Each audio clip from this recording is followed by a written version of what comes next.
Mesdames, Messieurs, bonjour et bienvenue sur CCTV Français pour cette nouvelle édition du journal. À la une de l'actualité, le président chinois a annoncé être parvenu avec les dirigeants africains à un consensus visant à faire passer les relations sino-africaines à un partenariat stratégique coopératif global. Xi Jinping a fait cette proposition lors de son discours pour la cérémonie d'ouverture du deuxième sommet du Forum sur la coopération sino-africaine de Johannesburg. Le sommet a approuvé la déclaration et les plans d'action de Johannesburg. Le président chinois a déclaré que ces deux documents représentaient un programme complet du développement futur des relations sino-africaines. Pour réaliser cette montée en gamme, les relations sino-africaines vont devoir se concentrer sur la mise en place des plans de coopération dans les domaines de l'industrialisation, du développement vert et des échanges interpersonnels. Xi Jinping a ajouté que la montée en gamme de relations allait injecter un nouveau souffle au développement complet des relations sino-africaines.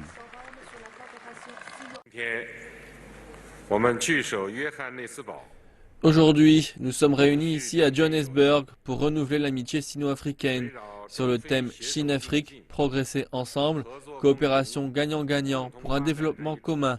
Nous avons conçu un plan complet pour le développement des relations sino-africaines et la coopération pratique. Nous avons élevé les relations sino-africaines et rédigé un nouveau projet pour la coopération sino-africaine. Nous avons également eu des échanges profonds et étendus et sommes parvenus à un consensus sur les questions internationales et régionales d'intérêt mutuel. Tout ceci a donné un rythme nouveau et fort aux relations d'amitié et de coopération sino-africaine et fourni direction et garanties politiques pour apporter des normes plus larges et plus élevées à la coopération gagnant-gagnant. Pendant le forum pour la coopération sino-africaine qui se tenait à Johannesburg, le président chinois a rencontré 17 chefs d'État africains. Ces derniers ont souligné les bénéfices que la coopération sino-africaine a apportés à leur continent, l'initiative chinoise de coopération Sud-Sud et une dizaine de programmes de coopération qui ont été annoncés au cours du sommet doivent servir le développement de l'Afrique. Pendant la réunion, le président Xi a évoqué la situation économique chinoise actuelle et présenté les derniers objectifs de développement du pays. Il a ajouté que la Chine et l'Afrique sont deux régions interdépendantes qui présentent de nombreux avantages complémentaires. Xi Jinping a également promis que la Chine soutiendrait le projet de développement durable de l'Afrique et encouragerait plus d'entreprises chinoises à investir sur le continent africain. Le ministre chinois des Affaires étrangères, Wang Yi, a déclaré qu'en tant que pays ami, la Chine comprenait et soutenait le souhait de l'Afrique d'accélérer son industrialisation. Il a ajouté que la Chine avait la ferme volonté et la capacité d'aider les pays dans ce processus.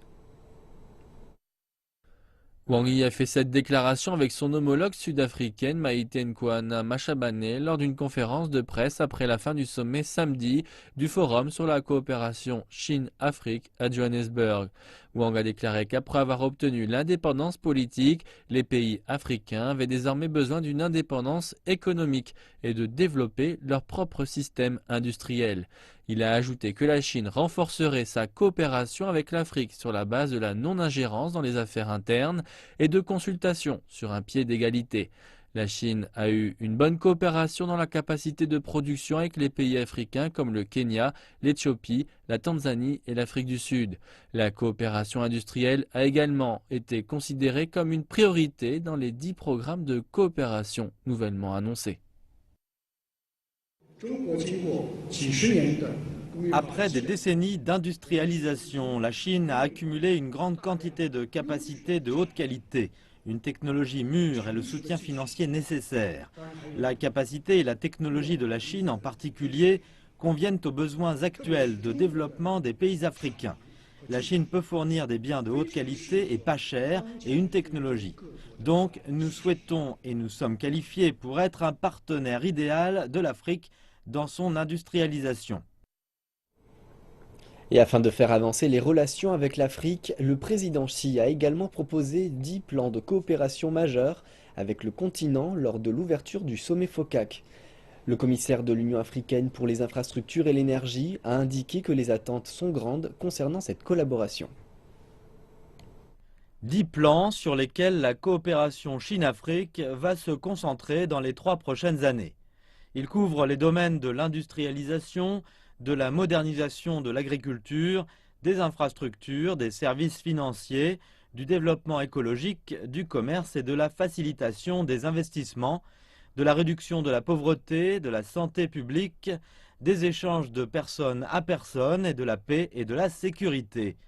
Afin de garantir leur succès, le président Xi annonce que la Chine a prévu de financer ses plans à hauteur de 60 milliards de dollars, une promesse applaudie par l'Union africaine. Je pense que la coopération de la Chine avec le continent africain est un combat en avant.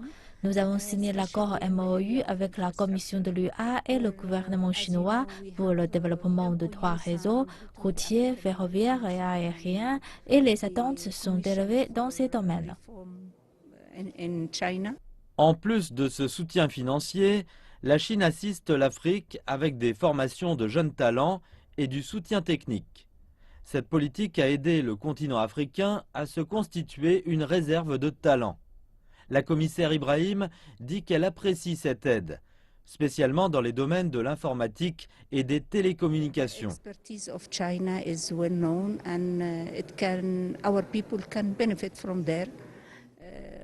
L'expertise de la Chine est bien connue. Nos peuples peuvent en bénéficier. Il est important d'échanger les informations et les expériences avec les autres dans le monde.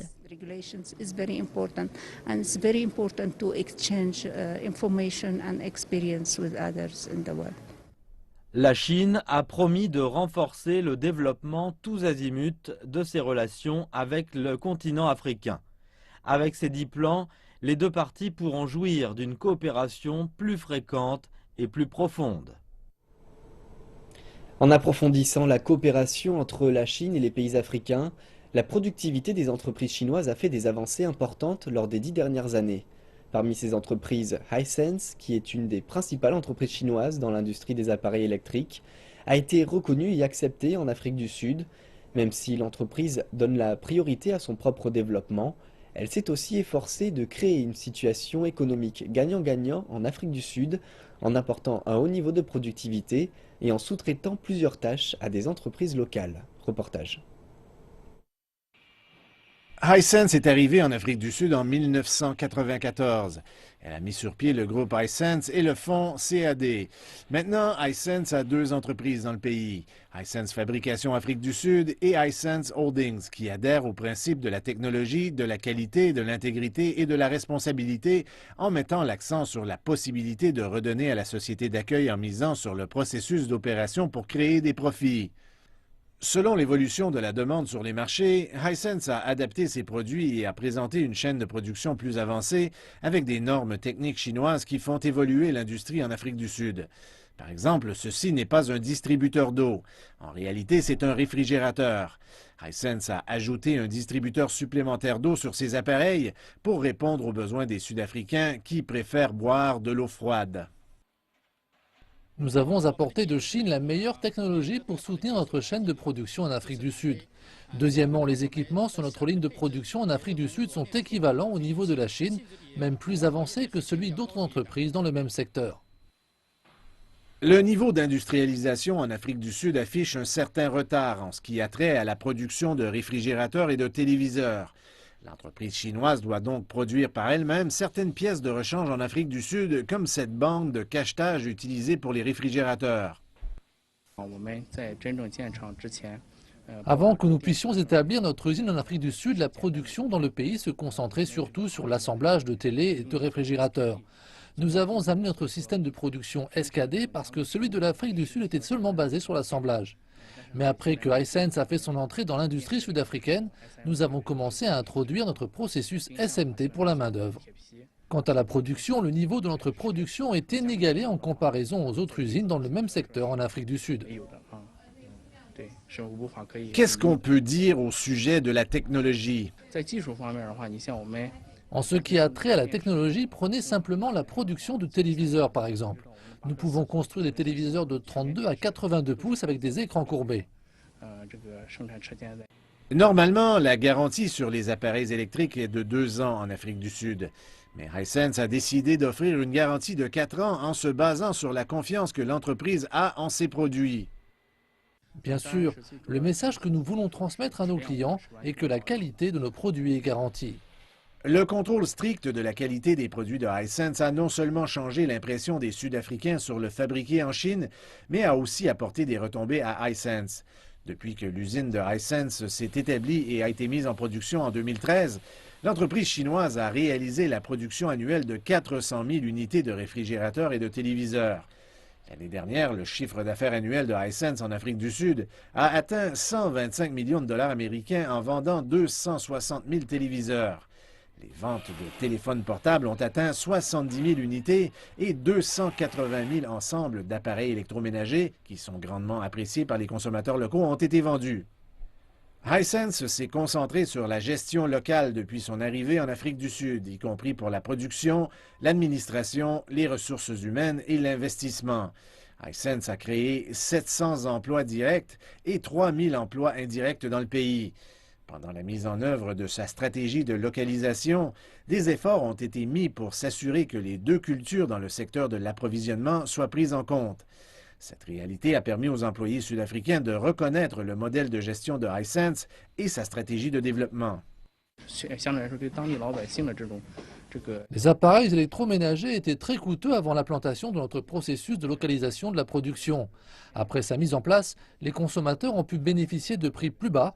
Deuxièmement, nous pouvons offrir des emplois et réaliser un transfert de technologie, ce qui est très important. Dans la zone Atlantis où nous avons établi notre usine, le chômage avait atteint un sommet de 50% avant notre arrivée. Il y avait aussi plusieurs problèmes sociaux, de consommation de drogue notamment. Mais notre entreprise a pu offrir un grand nombre d'emplois pour que ces gens puissent travailler dans notre usine et les problèmes sociaux dans la région sont devenus beaucoup moins importants. Les négociateurs de 195 pays présents à Paris pour la conférence sur le changement climatique se sont mis d'accord sur un pacte pour réduire le réchauffement de la planète. Un projet d'accord sur le climat a été conclu. Après 4 années de pourparlers difficiles, les négociateurs de 195 pays ont finalisé un plan pour un pacte afin de réduire le réchauffement mondial. C'est une étape cruciale. Mais le projet est encore affecté par des centaines de questions non résolues. L'experte d'Oxfam de la politique sur le changement climatique dit que l'un des obstacles majeurs est encore la différence entre les rôles et les obligations des pays en développement et des pays développés.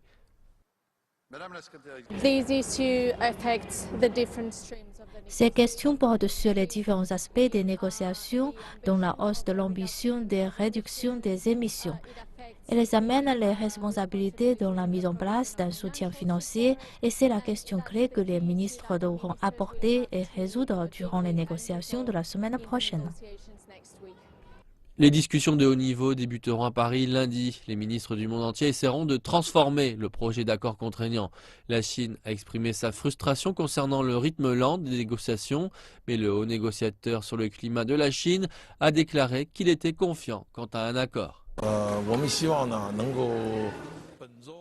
J'espère que tout le monde ici jouera un rôle positif et un rôle constructif et aura plus de soutien la semaine prochaine afin de garantir une rencontre pleine de réussite. La délégation chinoise jouera un tel rôle. Nous nous coordonnerons activement avec les différentes parties. Étant donné les efforts faits par les gouvernements différents, nous sommes assez optimistes au sujet de la réunion. Mais alors que les discussions sur le climat entrent dans leur prochaine phase, des décisions plus difficiles devront être prises désormais. La proposition qui fait maintenant 21 pages consiste en 26 articles couvrant la réduction des émissions de gaz à effet de serre, les assurances pertes et dégâts, les finances, la technologie, la transparence dans les actions et le soutien. La proposition est une version allégée des 100 pages initiales rédigées à Genève en début d'année. Le chef négociateur, Su Wei, a indiqué que de grands progrès ont été faits depuis. L'attention se portera désormais sur la négociation de documents. Les plus grandes divergences se situent toujours sur les principes, comme la façon de s'attaquer aux problèmes communs, mais tout en différenciant les responsabilités. Comment mettre en place des systèmes de financement et comment adhérer au protocole. La prochaine étape se concentrera sur la négociation de documents, depuis que nous avons trouvé un consensus de base à ce stade. Et le résultat de la première semaine de travail servira de fondation à la prochaine. Le programme de protection des forêts naturelles que la Chine met en place progresse. L'abattage commercial dans les forêts naturelles sera définitivement interdit d'ici 2017. Il s'agit d'un engagement fort de la Chine envers la protection des poumons de la planète. Toutefois, les sociétés forestières vont devoir s'adapter pour survivre à cette interdiction. Le groupe forestier du mont Changbai s'y attelle, comme nous allons le découvrir en images.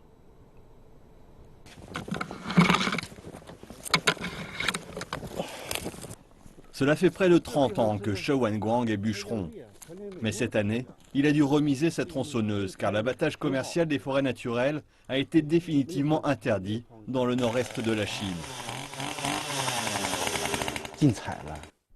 J'ai été bûcheron toute ma vie. Qu'est-ce que je vais faire après l'interdiction?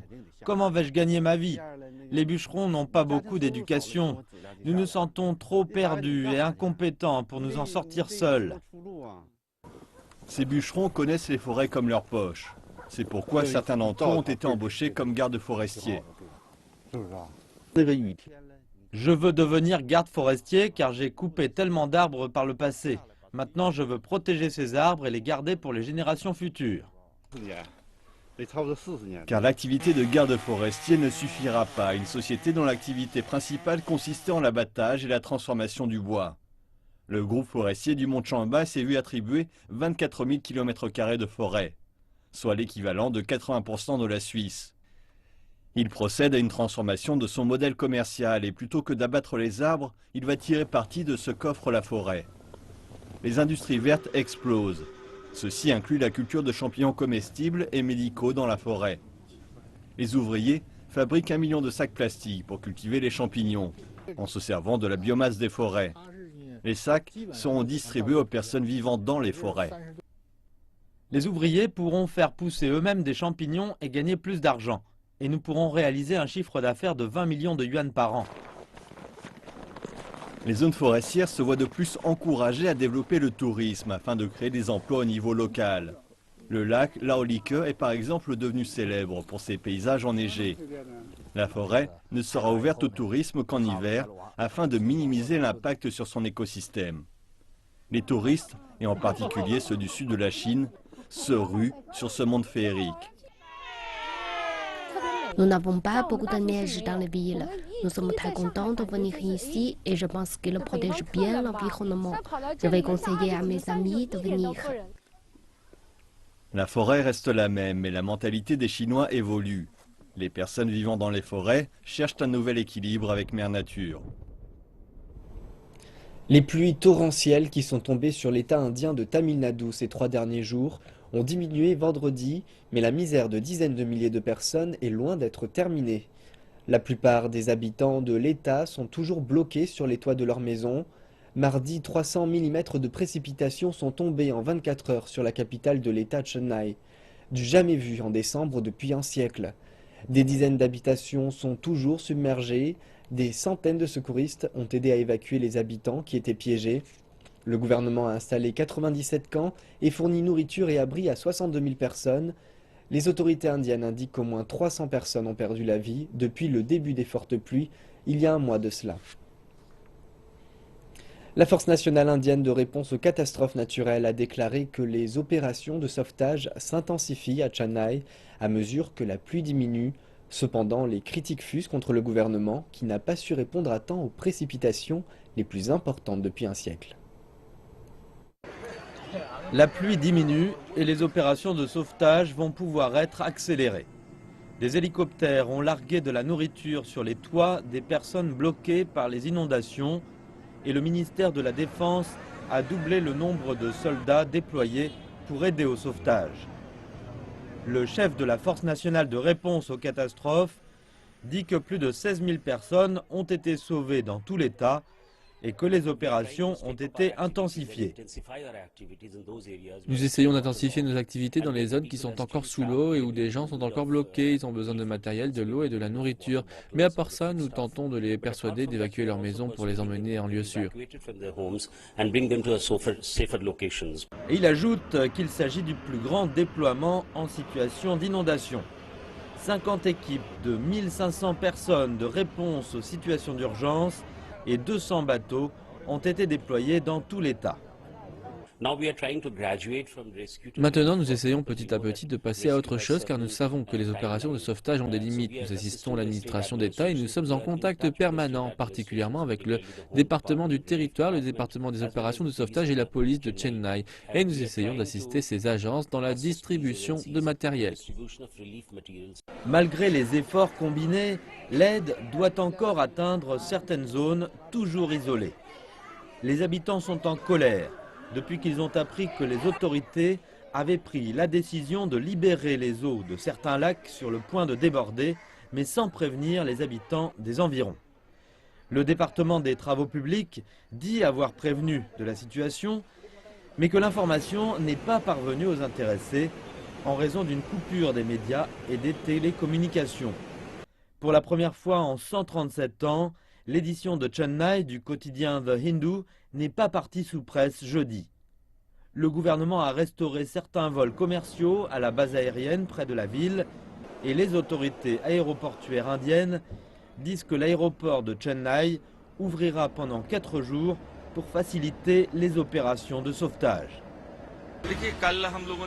Hier, certains vols techniques sont partis de l'aéroport de Chennai. Toutefois, les opérations commerciales ne sont pas possibles désormais car les sous-sols sont inondés et l'électricité n'est toujours pas revenue dans le terminal.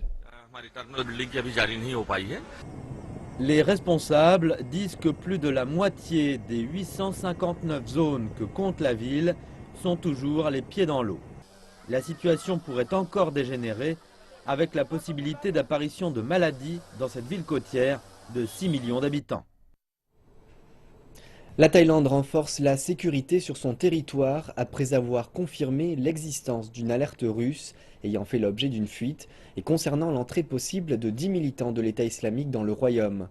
Le document de la police est daté du 27 novembre et a fait son entrée sur les réseaux sociaux thaïlandais jeudi. Il indique que 10 Syriens en relation avec l'État islamique sont entrés en Thaïlande entre le 15 et le 31 octobre avant de se séparer. 4 militants seraient à Pattaya, 2 à Bangkok, 2 à Phuket et 2 vers une destination inconnue. Le compte-rendu indique également que le service de sécurité fédéral russe conseille aux autorités thaïlandaises de renforcer la sécurité autour des sites fréquentés par les ressortissants étrangers qui viennent de pays concernés par les frappes aériennes en Syrie. Le porte-parole adjoint de la police a indiqué samedi que le document divulgué était bien réel. Il a ajouté que les autorités de sécurité enquêtaient sur l'affaire et qu'elles cherchaient comment le document avait pu faire l'objet d'une fuite.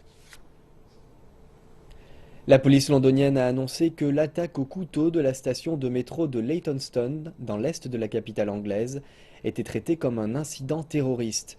Une personne a été grièvement blessée et 2 autres souffrent de blessures légères. La police affirme qu'un fusil hypodermique a été utilisé lors de l'arrestation. L'alerte est toujours au niveau élevé, ce qui signifie qu'une nouvelle attaque est hautement probable. La police a lancé un appel à témoins et invite toute personne détenant photos ou vidéos de l'incident à contacter la police. L'attaque est survenue quelques jours seulement après que le Parlement britannique a approuvé à une majorité écrasante le recours aux frappes aériennes dans la lutte contre le groupe État islamique en Syrie. Selon des journaux britanniques, des témoins de l'incident auraient déclaré que le suspect avait crié, je cite, « pour la Syrie », fin de citation, mais la police s'est refusée à tout commentaire. Les Vénézuéliens sont appelés aux urnes dimanche pour des élections parlementaires qui s'avèrent être un test crucial pour le gouvernement de Nicolás Maduro. Quelques heures avant l'élection, l'ambiance était à l'incertitude à Caracas. Le parti dirigeant pourrait pour la première fois devenir le parti minoritaire.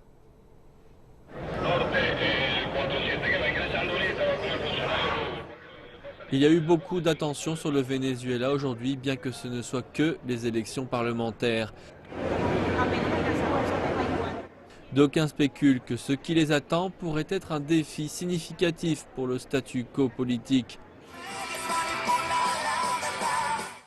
La plupart de ces 16 dernières années, les politiques vénézuéliennes ont été dominées par le chavismo, un mouvement de gauche prénommé ainsi d'après son fondateur charismatique, le défunt Hugo Chavez. Le ton était au tout ou rien, vous êtes soit avec le chavismo, soit contre lui. Mais le Venezuela a encore en mémoire sa profonde crise économique. L'enthousiasme lié aux promesses du gouvernement pour un meilleur futur est en baisse.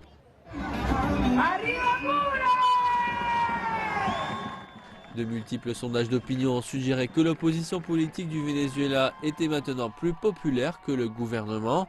Si ces sondages sont corrects, cette institution, l'Assemblée nationale du Venezuela, pourrait prochainement être contrôlée par l'opposition. Cela n'a pas été le cas depuis 1999. Ces dernières années, l'Assemblée avait parfois plus l'air d'un ring de boxe que d'une chambre de débat. Cela pourrait-il changer ?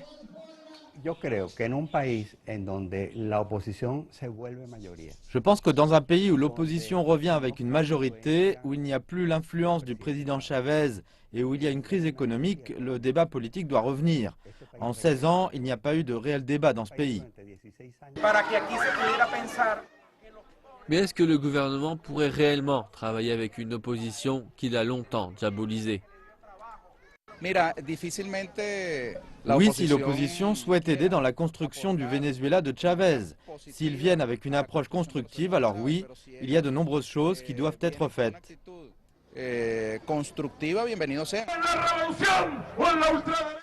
Son chef, Nicolás Maduro, semble prendre une ligne plus dure. Ces dernières années, il a à plusieurs reprises déclaré que si l'opposition était victorieuse, alors ses partisans iraient dans les rues pour manifester et qu'il les rejoindrait.